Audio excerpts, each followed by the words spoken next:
హెబ్రీలకు రాసిన పత్రిక హెబ్రీలకు రాసిన పత్రిక 13వ అధ్యాయం. ప్రతి ఒక్కరు జాగ్రత్తగా వినండి. హెబ్రీలకు రాసిన పత్రిక 13వ అధ్యాయం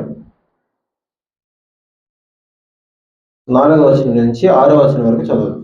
హెబ్రీలకు రాసిన పత్రిక 13వ అధ్యాయం 4 నుంచి 6 వరకు.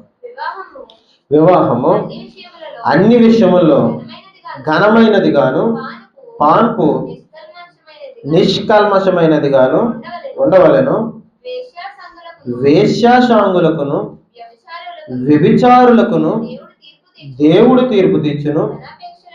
ధనాపేక్ష లేని వారే మీకు కలిగిన వాటితో తృప్తి పొంది ఉండుడి.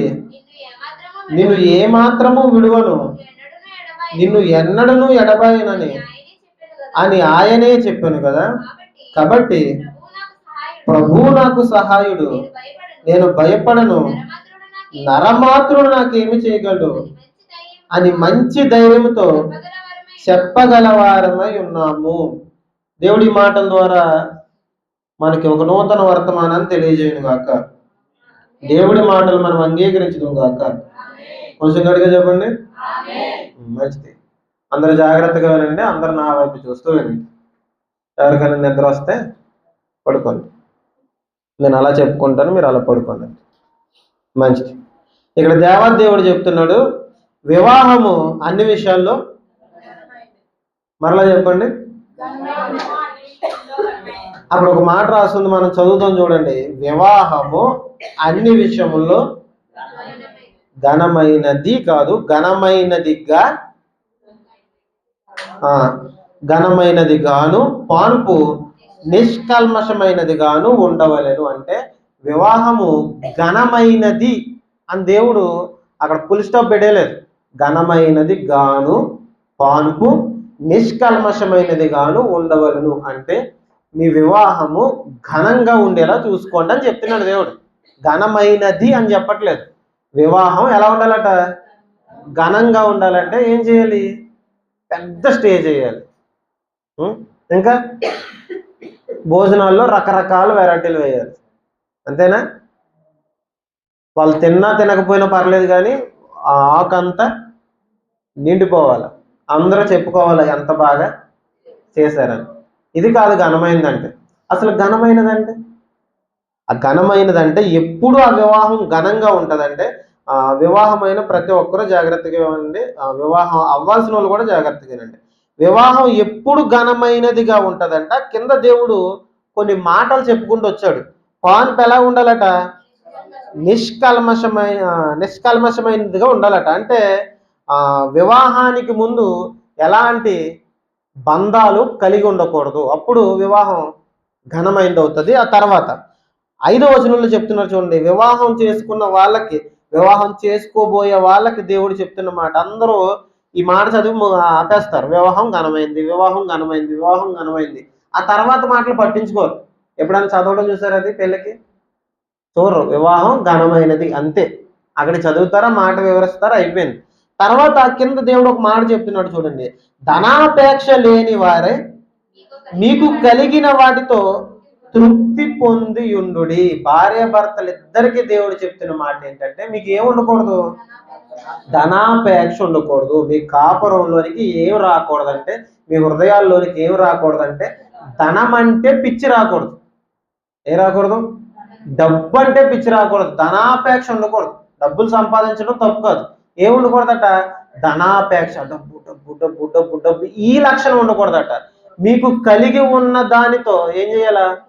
తృప్తి పొంది ఉండండి. భార్యాభర్తలకు దేవుడు చెప్తున్న మాట ఏంటంటే, ఆ వివాహం విషయంలో, ఆ ఘనమైన వివాహం విషయంలో దేవుడు చెప్తున్న మాట ఇది. సేవకులు కట్ చేసేస్తారు, సేవకులు మాట్లాడరు ఈ మాట. కానీ దేవుడు చెప్తున్నాడు ఏమని? ధనాపేక్ష ఉండకూడదు. ఇప్పుడు సాధారణంగా పెళ్ళిళ్ళు జరిగాయి అనుకోండి. పెళ్ళిళ్ళలో ఖచ్చితంగా ప్రతి ఒక్కరికి ఏముంటుంది చెప్పండి? ధనాపేక్ష ఉంటుంది. ముందు ఇది కుదరాలి, అప్పుడే సంబంధం కుదురుతుంది. ఆ ధనాపేక్ష కదా. వివాహం విషయంలో దేవుడు ఏం చేయమంటున్నాడంటే, ధనాపేక్ష లేకుండా చూసుకోండి. కట్నం కుదిరితే సంబంధం కాదు. అమ్మాయి బాగుండాలి, అమ్మాయి పద్ధతి బాగుండాలి, లేదా అబ్బాయి బాగుండాలి, అబ్బాయి పద్ధతి బాగుండాలి, వాళ్ళిద్దరూ దేవుని భక్తులు ఎదుగుతున్నారా లేదా, రేపొద్దున మా అమ్మాయిని చేసుకున్న తర్వాత బాగా చూసుకుంటాడా లేదా, రేపొద్దున మా కుటుంబంలోకి వస్తుంది మంచిగా ఉంటుందా లేదా, ఇవి చూసుకోవాలి. అమ్మాయి మంచిదైనా, భక్తిగా ఉన్నా, ఎలా ఉన్నా, కట్నం కుదరకపోతే సంబంధం క్యాన్సిల్ అంతే. దీన్ని ఏమంటారు? ధనాపేక్ష అంటారు. అర్థమవుతుందా? ఈ ధనాపేక్ష ఎవరికి ఉండకూడదట?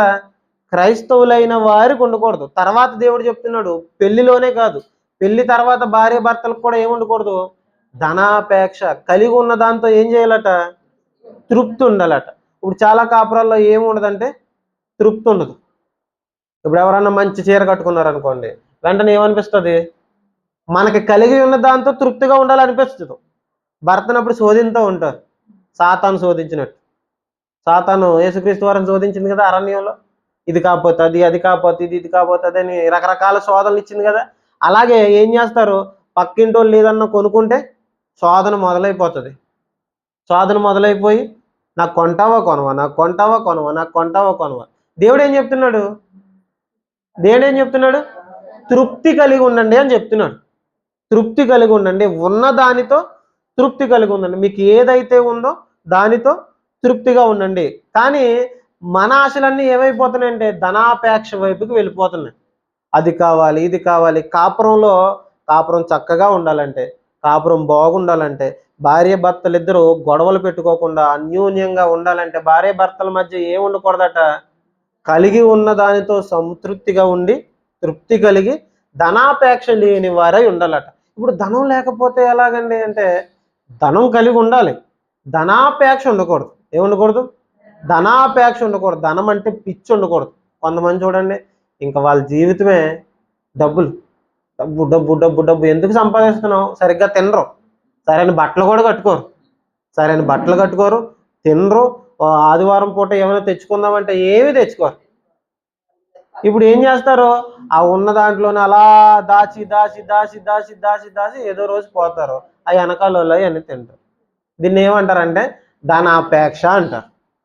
పనిలోకి వెళ్ళి డబ్బులు సంపాదించి ఇంట్లో వాడుకోవడం తప్పు కాదు, డబ్బులు దాచుకోవడం కూడా తప్పు కాదు. అది మొత్తానికి నువ్వు తినకుండా, సరైన బట్టలు కట్టుకోకుండా, ఎవరైనా హెల్ప్ అడిగి తింటే చేయకుండా, నీ బంధువులకి ఏదన్నా సహాయం కావాలంటే చేయకుండా, అలా దాచిపెట్టుకుని అదేదో మీదేసుకుని చచ్చిపోతామన్నట్టు ఉండడం తప్పు. ధనాన్ని నమ్ముకోవటం తప్పు అని దేవుడు చెప్తున్నాడు. భార్య భర్తలు ఇద్దరి మధ్య ఏం ఉండకూడదంటే డబ్బు అంటే పిచ్చి ఉండకూడదు. చాలా మంది భార్యలు ఏం చేస్తారంటే, వాళ్ళు చూడు ఎంత సంపాదించుకున్నారు, వాళ్ళు అలా చేశారు, వాళ్ళు ఇల్లు కట్టారు, వీళ్ళు ఇలా చేశారు, ఇలా చేశారని భర్తను శోధిస్తూ ఉంటారు. లేకపోతే చాలా మంది భర్తలు ఏం చేస్తారంటే, అమ్మాయి చూసి ఎంత కట్నం తెచ్చిందో, అమ్మాయి చూసి ఎన్నిసార్లు తెచ్చిందో, నువ్వేమీ తేలేదని భర్త భార్యను శోధిస్తాడు. ఐకోని ఈకోనని భార్య భర్తను శోధిస్తాడు. అర్థమవుతుందా? వీరిద్దరికీ ఆ కోరికలు ఉన్నాయంటే అర్థం ఏంటి చెప్పండి? ధనాపేక్ష. ఆ ధనాపేక్ష ఉండొద్దు అని దేవుడు చెప్తున్నాడు. మీకు ఏదైతే కలిగి ఉందో దానితో తృప్తిగా ఉండండి. ఆ తర్వాత ఒక మాట చెప్తున్నాడు దేవుడు, చూద్దాం చూడండి. అంతకంటే ముందు సామెతల గ్రంథం ఒకసారి చూద్దాం. సామెతల గ్రంథం 11వ అధ్యాయం.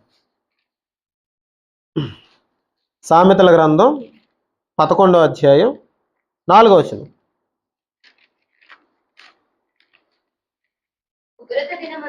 ఉగ్రత దినమందు ఆస్తి అక్కరకు రాదు, నీతి మరణము నుండి రక్షించును. ఏంటట? ఉగ్రత దినమందు ఆస్తి అక్కరకు రాదు. అంటే మనకి ఏదైనా సమస్య వచ్చేటప్పుడు, ఇబ్బంది వచ్చేటప్పుడు సాధారణంగా చూడండి, డాక్టర్ గారు అంటూ ఉంటారు, ఇంక మా వల్ల కాదండి, మీకు ఇష్టమైన దేవుణ్ణి ప్రార్థించండి అని. ఇప్పుడు ఎంత డబ్బున్న ఒక్కొక్కసారి డాక్టర్లు ఏం చేస్తారు? చేతులు ఎత్తేస్తారు. అర్థమవుతుందా? ఎంత డబ్బులున్నా, ఎంత డబ్బులైనా కట్టేస్తామండి, ఎలాగన్నా బతికించండి అంటే వాళ్ళ వల్ల అవుతుందా? ఉగ్రత దినమందు ఏం అక్కరకు రాదట? నీకెంత ధనం ఉన్నా అది అక్కరకు రాదు. నువ్వు ధనాపేక్ష కలిగి ఏదో సంపాదించేసుకోవాలని అనుకోకు. నువ్వు సంపాదించాల్సింది ఏంటంటే, అక్కడ 4వ వచనంలో చెప్తున్నారు, నీతి మరణము నుండి రక్షించును. ఏం సంపాదించుకోవాలి? ఇప్పుడు నీతిని సంపాదించుకోవాలి. కష్ట సమయాల్లో, మరణం మన మీదకు వస్తున్న సమయంలో మనల్ని రక్షించేది డబ్బులు కాదు, మన ధనం కాదు మనల్ని రక్షించేది. ఏం రక్షిస్తుందట? నీతి రక్షిస్తుంది. మనం నీతిమంతులుగా ఉంటే, ఆ నీతిమంతుడైన దేవుని మీద ఆధారపడితే, ఆ దేవుని నీతి మీద మనం ఆధారపడితే మరణం నుండి రక్షిస్తారు. మరి ధనం మీద ఆధారపడితే, ధనం మీద ఆధారపడితేను, ధనం మీద ఆధారపడితే ప్రాణాన్ని పోగొట్టుకుంటాం. నీతి మీద ఆధారపడితే, ఆ దేవుని మీద ఆధారపడితే ప్రాణాన్ని నిలబెట్టుకుంటాం. అర్థమవుతుందా? ఇప్పుడు భార్యాభర్తలైన వారికి ఏముండకూడదు? ధనాపేక్ష ఉండకూడదు. ఉన్నదానితో, అందరూ చెప్పాలి, ఉన్నదానితో తృప్తి కలిగి ఉండాలి. ఇప్పుడు మీకు ఒక దంపతుల కోసం చెప్తాను.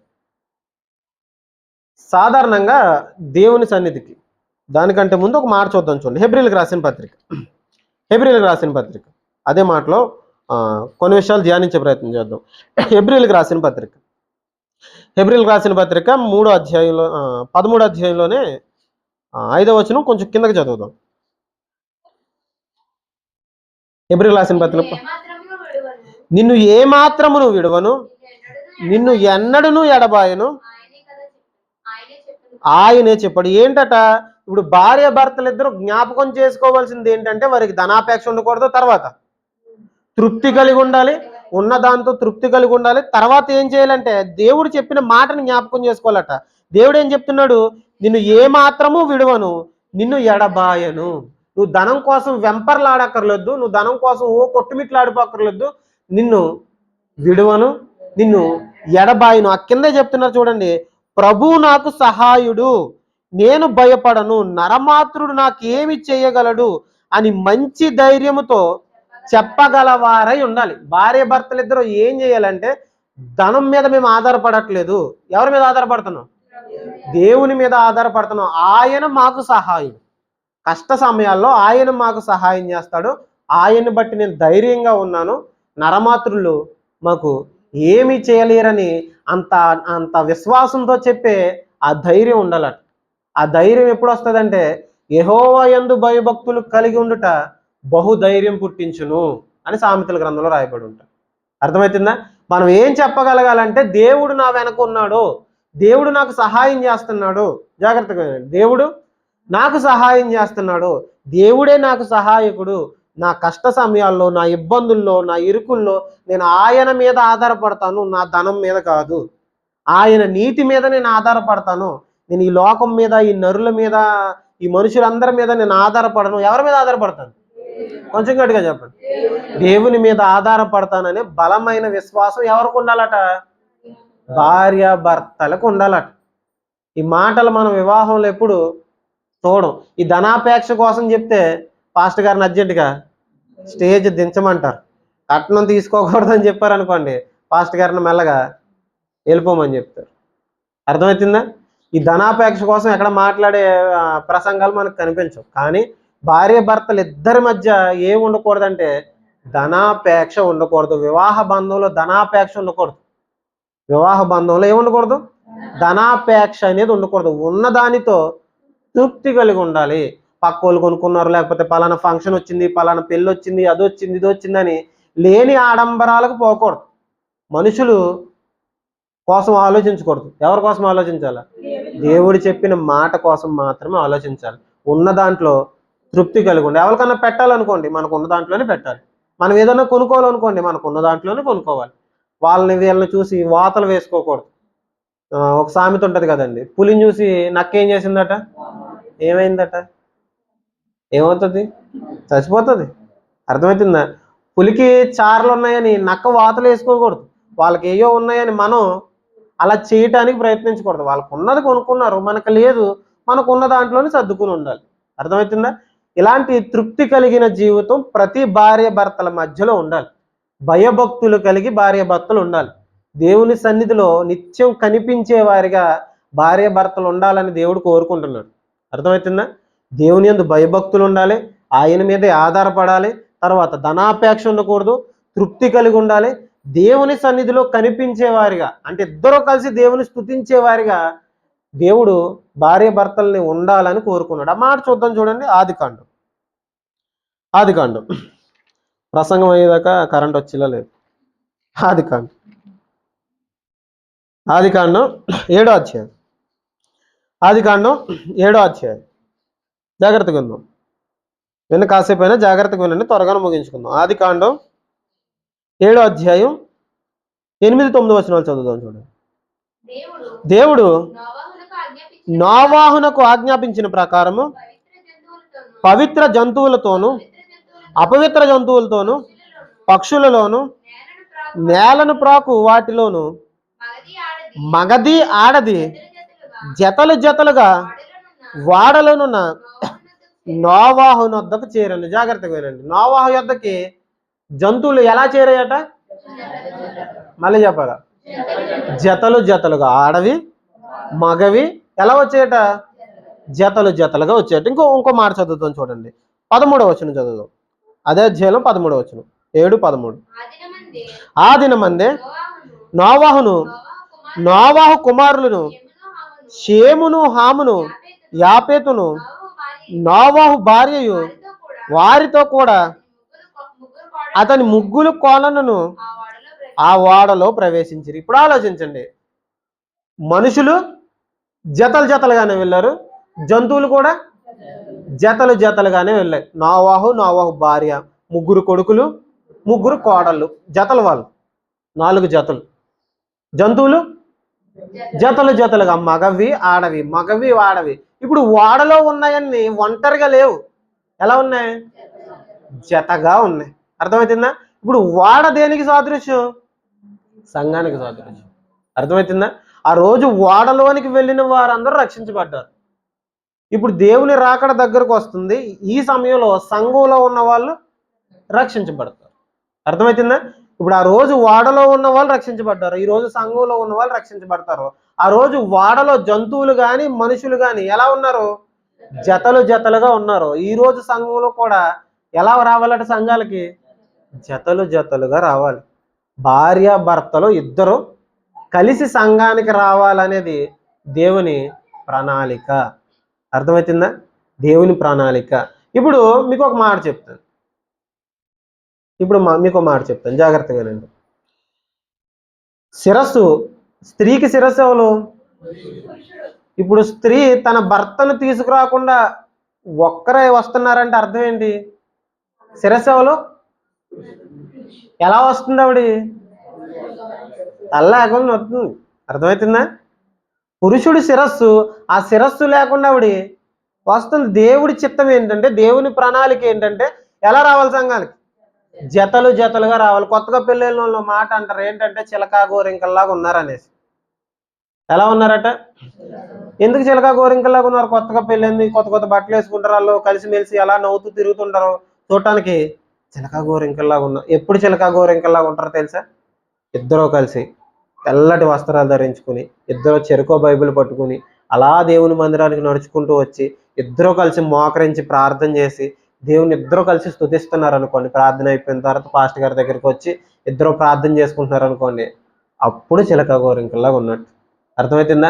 బండి వేసుకుని అక్కడికి ఇక్కడికి తిరిగినప్పుడు కాదు చిలకా గోరింకల్లాగా. అర్థమవుతుందా? దేవుని మందిరానికి ఇద్దరు రావాలి అనేది దేవుని చిత్తం. అర్థమవుతుందా? ఇలాంటి వారిగా మనం ఉండాలి. ఒకవేళ మన భర్తలు రావట్లేదు అనుకోండి, మనం ఏం చేయాలా?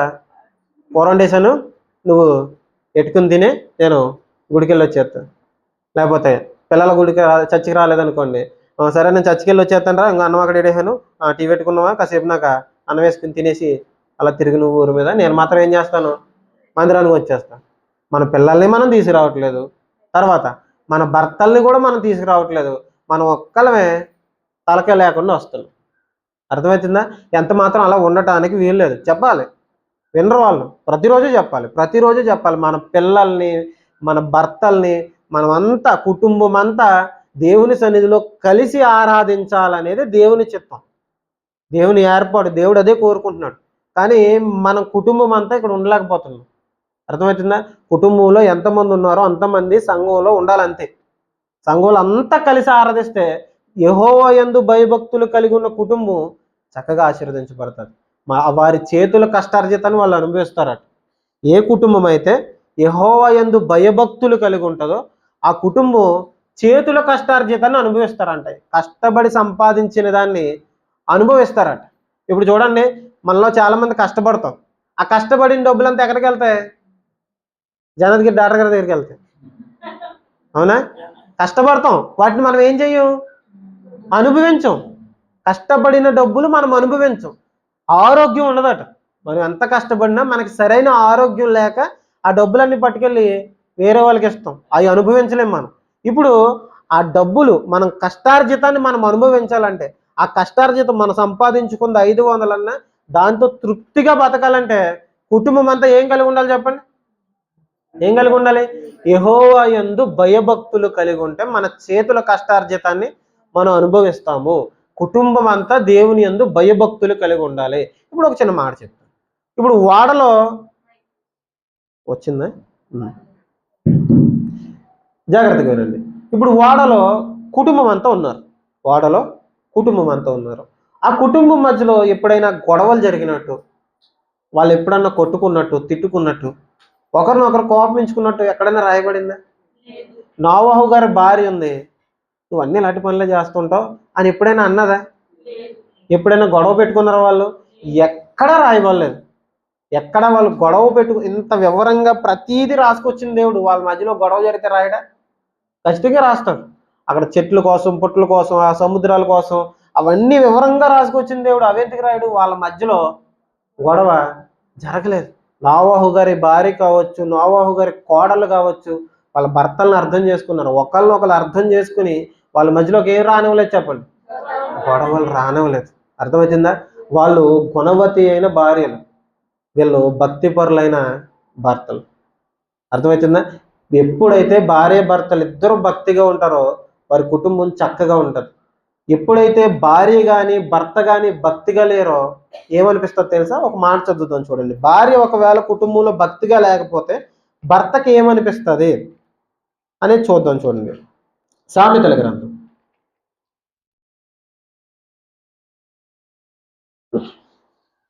సామెతల గ్రంథం 21వ అధ్యాయం. సామెతల గ్రంథం 21వ అధ్యాయం 19వ వచనం. అందరూ తీయండి. అందరు తీసారా? సామెతల గ్రంథం 21వ అధ్యాయం 19వ వచనం చదువు. ప్రాణము విసిగించు జగడగొండి దానితో కాపురము చేయుట కంటే అరణ్య భూమిలో నివసించుట మేలు. మాట అర్థమైందా? మళ్ళా చదువుతాం. ప్రాణము విసిగించు జగడగొండి దానితో కాపురము చేయుట కంటే అరణ్య భూమిలో నివసించుట మేలు. అంటే కొంతమంది ప్రాణం విసిగించేస్తారట. ఎవరికి? ఈయన భర్తే. ఎవరో రాసిన ఆయన సొలొమోను గారు. ఎంతమంది భార్యలు ఉన్నారు? 1000 మంది భార్యలు ఉన్నారు. 1000 మందిని పెళ్లి చేసుకున్నాడు రాజుగారు, సొలొమోను రాజు గారు. 1000 మందిని పెళ్లి చేసుకున్న తర్వాత బాగా అనుభవం వచ్చి వాళ్ళతో పడి పడి పడి పడి పడి బాగా విసిగిపోయి మాట రాస్తున్నాడు. ఏంటి? ప్రాణము విసిగించు దానితో కాపురం చేయటం కంటే ఎక్కడ పోవడం మేలు? అరణ్యంలోనికి వెళ్ళిపోవాలనిపిస్తుంది. చూడండి, సాధారణంగా ఈ లక్షణం ఆడవాళ్ళు ఉంటుందండి. మీరు ఏమనుకున్నా కానీ లక్షణం ఖచ్చితంగా ఉంటుంది. ఇసికించేస్తారు, శోధించేస్తారు, సాతాను శోధించినట్టు. అర్థమవుతుందా? ఖచ్చితంగా శోధిస్తారు. పదే పదే పదే పదే అదే మాట పదే పదే పదే పదే జరిగిపోయిందాన్ని. ఇప్పుడు ఏదైనా చిన్న గొడవ జరిగింది అనుకోండి, గత సంవత్సరం, మొన్న సంవత్సరం, లేకపోతే 2-3 సంవత్సరాల క్రితం నువ్వు ఆ మాట అన్నావు నన్ను. ఎప్పుడట? 2-3 సంవత్సరాల క్రితం అన్న మాట ఇప్పుడు చెప్తుంది. ఇప్పుడు అర్థమవుతుందా? పదే పదే అన్నమాట పదే పదే పదే పదే పదే పదే జరిగిపోయిన దాన్ని మళ్ళీ మళ్ళీ మళ్ళీ మళ్ళీ మళ్ళీ మళ్ళీ ఎత్తి ప్రాణం విసిగించేస్తుంది. కొంతమంది భర్తలు కష్టపడి పనిచేసి వస్తుంటారు. కష్టపడి పనిచేసి వచ్చి కాసేపు ఫోన్ చేసి అలా పడుకుందాం అనుకుంటారు. ఇంటికి వచ్చిన వెంటనే ఇప్పుడు బుర్ర తింటారు. ఎక్కడ లేని అన్నీ చెప్పుకొని వస్తుంది. ఆడికి ఇసుకుపోయి అయితే ఎక్కడో దిక్కునికి వెళ్ళిపోతాడు, లేదంటే ఈవెన్ నన్ను బయటికి గెంటేస్తాడు. అయితే ఈవెన్ కొట్టేస్తాడు, లేదంటే భోజనం మానేసి ఎక్కడికైనా వెళ్ళిపోతాడు. అలా విసిగించే వారిగా ఉండకూడదట. అర్థమవుతుందా? ప్రాణం విసిగించే వారితో ఉంటే ఎక్కడికి వెళ్ళిపోవాలనిపిస్తుంది? అరణ్య భూమికి వెళ్ళిపోవాలనిపిస్తుంది అట. ఇదే సొలొమోను గారు మాట చెప్పారు. 21:9 చూడండి ఒకసారి. 21:9 గయాలితో పెద్ద ఇంట నుండి కంటే మిద్దె మీదనొక మూల నివసించటం మేలు. ఈయన చెప్తున్నాడు, బాగా అనుభవం. ఏం చెప్తున్నారు? గయ్యాలితో పెద్ద ఇంట్లో ఉండటం కంటే మిద్దె మీద మూల బతకడం మంచిదట. ఏమన్నాడు ఆడవాళ్ళైనా? కొంతమంది గయ్యాలోళ్ళు ఉంటారట, వాళ్ళు పట్టుకున్నది వదలరట. సొలుగు అనే లక్షణం సాధారణంగా ఎవరిలో ఉంటుంది చెప్పండి? సొలుగుతారు కదా, ఎవరిలో ఉంటుంది? ఆడవాళ్ళని ఉంటుందా? ఖచ్చితంగా ఆడవాళ్ళని ఉంటుంది. సొలుగుతారు. ఉదయం నుంచి ఎవరన్నా మొగలు సొలిగారు అనుకోండి, ఏమంటారు? ఆడదానిలో అది వాళ్ళదే లక్షణం. అది అర్థమవుతుందా? వాళ్ళే చెప్పేస్తారు ఆడదానిలో సొలుగుతున్నావు ఏంటరా అని. ఈ లక్షణం ఎవరిది? ఆడవాళ్ళదే. అర్థమవుతుందా? ఆడవాళ్ళ లక్షణం ఒక్కొక్కసారి మగవాళ్ళు కూడా అలవాటు అయిపోతుంటుంది. ఎందుకంటే మగవాళ్ళు కూడా ఈ మధ్య సీరియల్ చూస్తున్నారు కదా, ఏం చేస్తారు పాపం, సీరియల్ మప్పకపోతుంటే అదే పెట్టుకుంటుంటే చచ్చినట్టు అదే చూస్తున్నారు. నేను చాలా రోజుల క్రితం ఒక చోట చూసామండి. మధ్యాహ్నం పూట భోజనం చేసేసిన తర్వాత కుర్రోడు ఫోన్లో సీరియల్ పెట్టుకుని చూస్తున్నాడు. మధ్యాహ్నం భోజనం అయిపోయిన కంగారుగా ఫోన్ తీసుకుని సీరియల్ చూస్తున్నారు. అదేంటంటే ఇంటి దగ్గర అలవాటు అయిపోయిందండి. ఇంటి దగ్గర చూసి నిన్న రాత్రి చూడలేదు, ఏం జరిగిందో తెలియదు, అందుకే చూస్తున్నాను నేను చెప్తున్నాను. అర్థమవుతుందా? ఆడవాళ్ళు ఛానల్ మార్చకపోయేసరికి వీళ్ళకి కూడా అలవాటు అయిపోతుంటుంది. ఈ సొనుగు అనే లక్షణం ఎవరిదంటే ఆడవాళ్ళు. వీళ్ళు ప్రాణం విసిగించేస్తుంటారట. జరిగిపోయిన దాన్ని మరలా ఎత్తడం ఏం జరుగుతుందో చూడండి. ఒక మాట చూద్దాం. సామెతల గ్రంథం, అదే సామెతల గ్రంథంలో 17 అధ్యాయం, సామెతల గ్రంథం 17 అధ్యాయం 9 వచనం. 17:9. ప్రేమను వృద్ధి చేయగోరువాడు తప్పిదములు దాచిపెట్టును, జరిగిన సంగతి మాటికి ఎత్తువాడు మిత్రభేదం మిత్రభేదం చేయను. ఓకే, జాగ్రత్తగా వినండి. జరిగిపోయిన దాన్ని మాటికి ఎత్తితే ఏం జరుగుతుందట? ఏం జరుగుతుంది? మిత్రభేదం కలుగుతుంది. చెప్పండి మరలా. జరిగిపోయిన దాన్ని మాటికి ఎత్తితే ఏం జరుగుతుందట? మిత్రభేదం. అంటే జరిగిపోయిన దాన్ని మాటికి మాట్లాడకూడదట. ఇప్పుడు జరిగిపోయింది, దీన్ని మళ్ళీ గొడవ అయినప్పుడల్లా మళ్ళీ మొన్న నువ్వు అలా చేసావు, మొన్న ఇలాగన్నావు, పలానా రోజు నువ్వు నన్ను అంత మాట అన్నావు, ఈ మళ్ళీ ఎత్తకూడదట. అలా ఎత్తితే ఏమవుతుంది? మిత్రభేదం కలుగుతుందట. అంటే ఉన్న గొడవ కాస్త కొంచెం పెద్దదయ్యి విడిపోయే స్థాయికి కూడా వెళ్ళిపోతారట. ఒకసారి జరిగిపోయింది మరలా ఎత్తకూడదు. ఇప్పుడు గొడవ జరుగుతుందో దీనికోసమే మాట్లాడు, మొన్న ఎప్పుడో జరిగింది కదా దానికోసం మాట్లాడకూడదు. అలా మాట్లాడటం వల్ల ఏం జరుగుతుందంటే ఇంకా గొడవ కొంచెం పెద్దది అవుతుంది, మంట మీద కొంచెం కిరాసిన్ వేసినట్టు అవుతుంది. కాబట్టి జరిగిపోయిన దాన్ని ఏం చేయకూడదట? మరలా ఎత్తకూడదు. భార్యాభర్తల మధ్యలో ఈ లక్షణం అస్సలు ఉండకూడదు. జరిగిపోయిన దాన్ని భర్త ఎత్తకూడదు, భార్య ఎత్తకూడదు. నువ్వు మొన్న ఇలాగన్నావు, లేకపోతే మొన్న నువ్వు అలా చేసావు ఇలా చేసావు అని ఎప్పుడైతే మళ్ళీ మాట్లాడుతున్నారో గొడవలు ఇంకా పెరుగుతాయి. ఇది భార్యాభర్తల మధ్యే కాదు, ప్రతి ఒక్కరిలో ఉండాలి. జరిగిపోయింది మరలా ఎత్తకూడదు. మరలా ఎత్తితే ఏం కలుగుతుంది? మిత్రభేదం కలుగుతుంది. వారి మధ్య గొడవలు ఇంకా పెరిగిపోతాయి, వారి మధ్యలో భేదాలు వచ్చేస్తాయి, మనసులో ఒక రకమైన భేదం వచ్చేస్తుంది. ఎంత మాత్రం ఈ లక్షణం ఉండటానికి వీల్లేదు. ఒకవేళ ఉంటే మనం ఏం చేయాలి చెప్పండి? ఖచ్చితంగా సరి చేసుకోవాలి. జరిగిపోయిన దాన్ని మరలా ఒకవేళ సందర్భం వచ్చిందనుకోండి, ఆ సందర్భంలో మాట్లాడటం అంతే తప్ప మళ్ళీ అదే మాట్లాడటం వల్ల ఏం జరుగుతుంది? మిత్రభేదం కలుగుతుంది. ఇప్పుడు ఆలోచించండి, మిమ్మల్ని క్వశ్చన్ అడుగుతాను. ప్రాణం విసిగించే స్త్రీతో కాపురం చేయడం కంటే ఎక్కడికి వెళ్తాం మేలు? ఇప్పుడు ఒక భార్య ప్రాణం విసిగించేస్తే భర్తకి ఎక్కడికి వెళ్ళిపోవాలనిపిస్తుందట? భర్తకే కాదు, ఒకవేళ భర్త విసిగించాడు అనుకోండి, భార్యకి కూడా ఏమనిపిస్తుంది? పుట్టింటికి వెళ్ళిపోవాలనిపిస్తుంది. మరి ఇతను ఎక్కడికి వెళ్ళాడు కదా, ఇదే కదా పుట్టిల్లు, ఇతనికి ఎక్కడికి వెళ్ళిపోవాలనిపిస్తుంది? అరణ్యంలోకి వెళ్ళిపోవాలనిపిస్తుందట. ఒంటరిగా ఎవరు లేకుండా ప్రశాంతంగా ఉండాలని అనిపిస్తుందట. ఇప్పుడు భార్య ప్రాణం విసిగిస్తే భర్తకు అరణ్యంలోకి వెళ్ళిపోవాలనిపిస్తుంది, భర్త ప్రాణం విసిగిస్తే భార్యకి ఇంటికి వెళ్ళిపోవాలనిపిస్తుంది. ఇప్పుడు వాళ్ళు భక్తిగా లేరు కనుక, వాళ్ళు గయ్యాల్లాగా ఉన్నారు కనుక, వాళ్ళు ప్రాణం విసిగిస్తున్నారు కనుక భర్తకి బయటికి వెళ్ళిపోవాలి, అరణ్యానికి వెళ్ళిపోవాలి అని అనిపిస్తుంది. అదే భార్య భక్తి పర్రాలైతే ఇల్లు కదలాలనిపించదు. అర్థమవుతుందా? భార్య ప్రాణం విసిగించేదైతే, భక్తి లేనిదైతే ఇంటికి రావాలనిపించదు. అదే భార్య భక్తి పర్రాలైతే ఇల్లు కదలాలనిపించదు. అర్థమవుతుందా? నిజంగా ఒక భార్య భయభక్తులతో, దేవుని యందు భయభక్తులతో ఉండి భర్తను మార్చుకోవడానికి ప్రయత్నిస్తే ఖచ్చితంగా భర్త మాట వింటాడని దేవుడే చెప్పాడు. నేను చెప్పడం కాదు, దేవుడు చెప్పాడు. సత్ప్రవర్తన కలిగి మన ప్రవర్తనను బట్టి భర్తను మార్చుకోవచ్చు. నా భర్త మారట్లేదంటే నీ ప్రవర్తన సరిగ్గా ఉందో లేదో ఒకసారి చూసుకోవాలి. మన ప్రవర్తన బాగుంటే ఖచ్చితంగా భర్త మాట వింటాడు అని దేవుడు చెప్పాడు. అర్థమవుతుందా? ఒక స్త్రీ తన భర్తను కూడా సన్నిధికి తీసుకొచ్చేవారుగా ఉండాలి. భర్త సన్నిధికి రావాలంటే మొట్టమొదట మన ప్రవర్తన బాగుండాలి. భార్య చక్కగా లేకపోతే భర్తకి ఏమనిపిస్తుంది? బయటికి వెళ్ళిపోవాలనిపిస్తుంది. భార్య చక్కగా ఉంటే, భక్తిగా ఉంటే ఇంటి దగ్గరే ఉండాలనిపిస్తుంది. గుణవతి అయిన స్త్రీ కోసం తన భర్త ఒక మాట చెప్తున్నాడు, చూద్దాం. చూడండి, సామెతల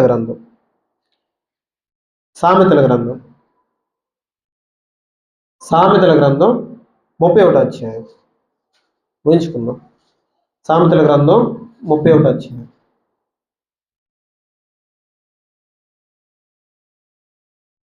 27 నుంచి చదువుదాం. 27 నుంచి 31, 27. ఆమె తన ఇంటి వారి నడతలను బాగుగా కనిపెట్టును, పని చేయకుండా ఆమె భోజనము చేయదు. ఆమె కుమారులు లేచి ఆమె ధన్యురాలు అందరూ. చాలా మంది కుమార్తెలు పతివ్రత ధర్మమును అనుసరించి ఉన్నారు, గాని వారందరినీ నీవు మించిన దానివని ఆమె పెనిమిటి ఆమెను పొగుడును. ఏంటట? ఇప్పుడు ప్రాణం విసికించే వారిని చూస్తే బయటికి వెళ్ళిపోవాలనిపిస్తుంది. ఇప్పుడు గుణవతి అంట. ఈ గుణవతిని చూసి తన భర్త ఏమంటున్నాడంటే, పతివ్రత ధర్మాన్ని అనుసరించిన వారు చాలా మంది ఉన్నారు. అంటే పెళ్ళైన తర్వాత ఎలాంటి బంధాలు, వేరే బంధాలు ఏం పెట్టుకోకుండా చక్కగా మంచిగా ఉన్న వాళ్ళు చాలా మంది ఉన్నారు. వాళ్ళందరికంటే నువ్వు మించిన దానివి, నువ్వు ప్రత్యేకం, నీలాంటి అమ్మాయిని నేను ఎక్కడా చూడలేదని పొగుడుతాడట. అర్థమవుతుందా? ఒక భార్య గుణవతిగా ఉంటే తన భర్త ఏమని పొగుడుతాడు? నీలాంటి అమ్మాయిని నేను ఇప్పటి వరకు చూడలేదు. పిల్లలు వచ్చి ఏమంటారట? నీవు ధన్యురాలివి అంటారట. ఆ గుణవతి అనే స్త్రీ ఏం చేస్తుందంటే పని చేయకుండా భోజనం చేయదట. ఖచ్చితంగా పని చేస్తేనే భోజనం చేస్తుందట. పని చేయకుండా భోజనం చేయదు. కింద మాటలు మనం ఇంకా ముందు నుంచి చదువుకుంటే ఆవిడ చేతులతో బలమైన పనులు చేస్తుందట. 17వ వచనం. ఆమె నడికట్టు చేత నడుమును బలపరుచుకుని చేతులతో బలమైన పనులు చేస్తుందట. గుణవతి అనే స్త్రీ ఏం చేస్తుంది? బలమైన పనులు చేస్తుంది, చేతులతో బలమైన పనులు చేస్తుంటదట. ఇప్పుడు ఒక స్త్రీ గుణవతిగా ఉంటే తన భర్త తను పొగుడుతాడు. ఆవిడకున్న ఆ లక్షణాన్ని బట్టి ఆ చివరి మాట చూద్దాం. చూడండి, 30-31 చదువుకుని ముగించుకుందాం. అందం మోసకరము, సౌందర్యం వ్యర్థము, యెహోవా యందు భయభక్తులు కలిగిన స్త్రీ కొనియాడబడును. యెహోవా యందు భయభక్తులు కలిగిన స్త్రీ కొనియాడబడుతుంది. తర్వాత చేసిన పనిని బట్టి అట్టి దానికి ప్రతిఫలం ఎదగును. గవనుల యొద్ద ఆమె పనులు ఆమెను కొనియాడును. యెహోవా యందు భయభక్తులు కలిగిన స్త్రీ కొనియాడబడతదట. కొనియాడబడటం అంటే అందరూ చెప్పుకుంటారట, అలా నోడు భార్య ఉంది కదా, ఆవిడ చాలా భక్తి పరురాలు, ఉదయాన్నే లేచిపోతుంది, చక్కగా ప్రార్థన చేస్తుంది, దేవుని మందిరాన్ని అస్సలు మానదు, చాలా బాగా మాట్లాడుతుంది, భర్తను బాగా గౌరవిస్తుంది అని ప్రతి ఒక్కరూ మాట్లాడుకుంటారట. గౌరుల దగ్గర సెంటర్లో మాట్లాడుకుంటారట. అమ్మాయి ఉంది కదా, అందరిలాంటి అమ్మాయి కదరా, అమ్మాయి చాలా మంచిగా ఉంటుంది, భర్తను గౌరవిస్తుంది, ఇంట్లో పనులు చక్కబెడుతుంది, ఇంటి నుంచి బయటికి అడుగు కూడా పెట్టదు, చాలా మంచిగా ఉంటుందని అందరూ మాట్లాడుకుంటారట. ఆవిడ భక్తిని బట్టి ఆవిడ కొనియాడబడుతుందట.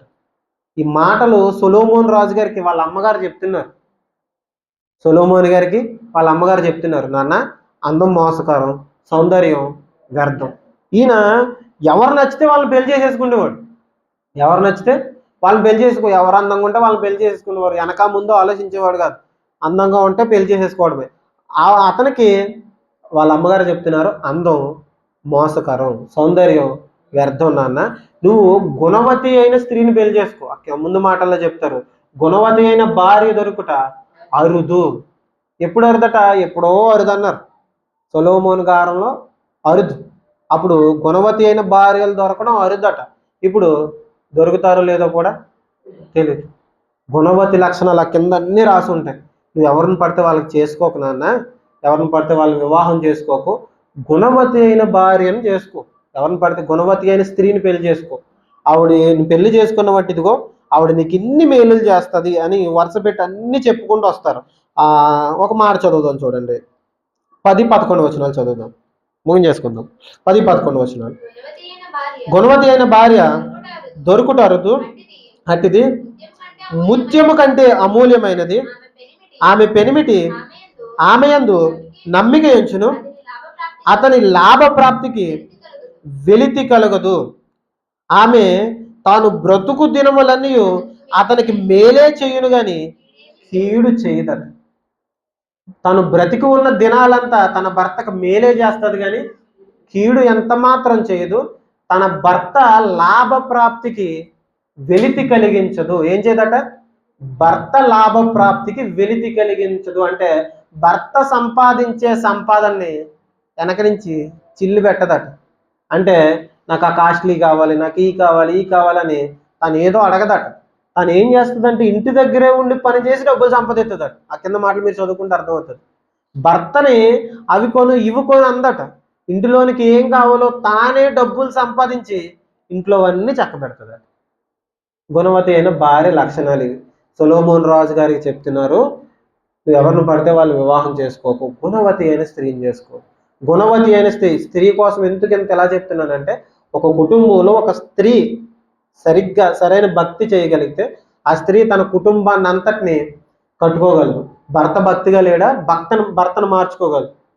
ఇప్పుడు భర్త భార్యను మార్చడం కొంచెం కష్టం, మాటనరు. అసలు మిమ్మల్ని అంటున్నాను అనుకోకండి, మాటనరు. కానీ భార్య భక్తిగా ఉందనుకోండి, ఖచ్చితంగా భర్తను మార్చుకోవచ్చు అని దేవుడు చెప్తున్నాడు. కాబట్టి ఒక కుటుంబంలో భార్య గుణవతిగా భయభక్తులు కలిగిన స్త్రీగా ఉంటే ఖచ్చితంగా తన భర్తను మార్చుకోవచ్చు, తన భర్తని మందిరానికి కూడా తీసుకురావచ్చు. ఇద్దరూ కలిసి దేవుణ్ణి కలిసి ఆరాధించవచ్చు, స్తుతించవచ్చు. వారి మధ్యలో మొట్టమొదటిగా మనం చెప్పుకున్నాం, ఏముండకూడదు? ధనాపేక్ష ఉండకూడదు. భార్య భర్తల మధ్యలో ఇద్దరు కలిసి తృప్తిగా బతకాలి, ఇద్దరు కలిసి దేవుని మీద ఆధారపడే వారిగా ఉండాలి. చివరికి ఒక మాట చెప్పి ముగిస్తాను. ఇప్పుడు ఆడవాళ్ళు జల్ల వేసుకుంటారు కదండి. ఆడవాళ్ళు జల్ల వేసుకునేటప్పుడు 3 పాయలు తీస్తారు. 3 పాయలు తీస్తారు. 3 పాయలు తీసి జడేస్తుంటారు. ఇప్పుడు జడేసిన తర్వాత మనకి ఎన్ని కనిపిస్తాయి? 2 కనిపిస్తాయి. ఇంకోటి ఏమైంది? ఈ 2 పాయల మధ్యలో అలా పెన వేసుకుని ఉంటుంది. ఆ మధ్యలో లేకపోతే అసలు జడే రాదు. అర్థమవుతుందా? భార్య భర్తలు ఇద్దరి మధ్యలో అలాగా దేవునికి ఇద్దరు పెన వేసుకుని ఉండాలట. ఈ 3 పిలకలు ఉంటాయి కదండి, ఆ మధ్యలో దాంతో మధ్యలో పాయితో ఎలాగైతే పెన వేసుకుంటే ఒక అందమైన జడ తయారవుతుందో, భార్య భర్తలు ఇద్దరు దేవునితో పెన వేసుకోవాలి. అంటే ఇద్దరు కలిసి దేవుని ఆరాధించాలి, ఇద్దరు కలిసి దేవుని స్తుతించాలి, ఇద్దరు కలిసి భయభక్తులతో ఉంటే కుటుంబం చక్కగా ఉంటుంది. ఎప్పుడైతే కుటుంబంలో దేవుని యందు భయభక్తులు లేవో, భర్తకేమో అడవికి పోవాలనిపిస్తే, భార్యకేమో పుట్టింటికి పోవాలనిపిస్తుంది. కుటుంబం అంతా గందరగోళం అయిపోతుంది. అలాంటి గందరగోళ పరిస్థితులు ఉండకూడదంటే ఏం చేయాలా? యెహోవా యందు భయభక్తులు కలిగి ఉండాలి. దేవుడు చెప్పిన ఆ ధనాపేక్ష కలిగి ఉండకూడదు, తృప్తి కలిగి ఉండడం నేర్చుకోవాలి. దేవుని మీద ఆధారపడాలి. ఆయనే నాకు సహాయకుడు, ఆయనే ప్రతి పరిస్థితిలో నన్ను ఆదరిస్తాడు అనే విశ్వాసాన్ని మనం కలిగి ఉన్న రోజు ప్రతి కుటుంబం చాలా చక్కగా ఉంటుంది. దేవుడి మాటలు మన వెనుకల్లో దీవించును గాక. ఆమేన్. ప్రార్థన చేసుకుందాం. పరలోకమందున మా తండ్రి, దయ కలిగిన మా దేవ, నీ పవిత్రమైన ప్రశస్తమైన నామానికి వేలాది వందనాలు తండ్రి. తండ్రి దేవ, ఇప్పటి వరకు ప్రభా మీరు మాట్లాడిన విధానాన్ని బట్టి వందనాలు ప్రభా. వివాహం ఎంత ఘనమైనదో తండ్రి మీరు తెలియజేశారు ప్రభా. ఆ వివాహం ఎప్పుడు ఘనమైనది అవుతుందంటే తండ్రి మీరు చెప్పిన ప్రతి మాటను పాటించగలిగినప్పుడు ప్రభా. తండ్రి భార్య భర్తల మధ్యలో ధనాపేక్ష ఉండకూడదని, తండ్రి వారి కుటుంబంలో తృప్తి కలిగి జీవించాలని తండ్రి మీ మీదే ఆధారపడాలని తండ్రి కొన్ని మాటలు మీరు నేర్పించారు. జతలుగా భార్య భర్తలు ఇద్దరూ కలిసి దేవుని మందిరానికి రావాలని తండ్రి మీరు తెలియజేశారు ప్రభా. చెప్పబడిన ప్రతి మాటను తండ్రి మీరు హృదయాల్లో స్థిరపరచండి, కృపలో భద్రపరచండి. కుటుంబాలుగా తండ్రి సంఘానికి రావాలనే తండ్రి మీ చిత్తాన్ని తండ్రి మీరు నెరవేర్చడానికి తండ్రి కృపలో భద్రపరచండి. ఎంత మాత్రం ప్రభా ఒకరి ఇంటి దగ్గర ఒకరి మందిరంలో తండ్రి అలా ఉండటానికి వీల్లేదు ప్రభా. తండ్రి కుటుంబం అంతా కలిసి నిన్ను ఆరాధించాలి, కుటుంబం అంతా తండ్రి నిన్ను మహిమపరిచే వారిగా తండ్రి నీ నామాన్ని హెచ్చించే వారిగా ఉండటానికి తండ్రి కృప దయచేయండి, కృపలో భద్రపరచండి. ఎవరైతే తండ్రి ఇంకా తండ్రి కుటుంబాలుగా రావట్లేదు ప్రభా తండ్రి వారి కుటుంబాల్లో తండ్రి ఒక అద్భుతమైన తండ్రి వారు మనసును కలిగించండి. ప్రతి ఒక్కరు మందిరానికి రావటానికి తండ్రి స్థిరమైన మనస్సాక్షిని ప్రతి ఒక్కరికి దయచేయండి, కృపలో భద్రపరచమని ప్రతి విషయంలో మీ తోడు దయచేయమని. ఈరోజు పెళ్లి రోజు జరుపుకుంటున్న సామ్యూల్ గారిని అనుషాన్ని జ్ఞాపకం చేసుకోండి. వారి కుటుంబంలో కూడా తండ్రి చక్కని తండ్రి ఐక్యతను దయచేయండి తండ్రి. వారి జీవితాల్లో తండ్రి మెండైన మేలులు దయచేయండి ప్రభావ తండ్రి. ఇంకా తండ్రి ముందుకు ఎదగటానికి తండ్రి వారి చక్కని గృహాన్ని నిర్మించుకోవటానికి తండ్రి వారికి ఉన్న ఇబ్బందుల నుంచి తండ్రి మీరు బయటకు తీసుకురండి, కృపలో భద్రపరచండి. తండ్రి పిల్లలిద్దరికీ తండ్రి బిడ్డలిద్దరికీ ప్రభావ తండ్రి ఇప్పటి వరకు తండ్రి మీరు చక్కగా తండ్రి భయభక్తుల్లో తండ్రి మీరు పెంచిన విధానాన్ని బట్టి వందనాలు తండ్రి. భయభక్తులు నేర్పించిన విధానాన్ని బట్టి వందనాలు. ఇక ముందు కూడా తండ్రి నీ యందు భయభక్తులు కలిగి తండ్రి నీ యందు పెనవేసుకుంటూ నీలో ఐక్యత కలిగి ప్రభావ తండ్రి అనేక ప్రాంతాలకు తండ్రి నేను ప్రకటించేవారిగా తండ్రి సువార్తను వ్యాప్తి చేసేవారిగా తండ్రి ఈ బిడ్డలు ఇద్దరు ఉండులాగా తండ్రి కృప దయచండి, కృపలో భద్రపరచండి. మెండైన ఆశీర్వాదాలు తండ్రి ఈ కుటుంబం మీద కుమ్మరించండి ప్రభావ తండ్రి. ఎవరైతే తండ్రి బాధల్లో ఇబ్బందులు ఇరుకులు ఉన్నారు ప్రభు ప్రతి ఒక్కరిని జ్ఞాపకం చేసుకోండి. ప్రతి విషయంలో తండ్రి మీ సహాయాన్ని దయచేయమని వేడుకుంటూ చిన్న ప్రార్థన మా ప్రభును రక్షకుడైన యేసయ్య అడిగి వేడుకుంటున్నాం పరమ తండ్రి. మంచిది, అందరికి వందనాలండి. ప్రభు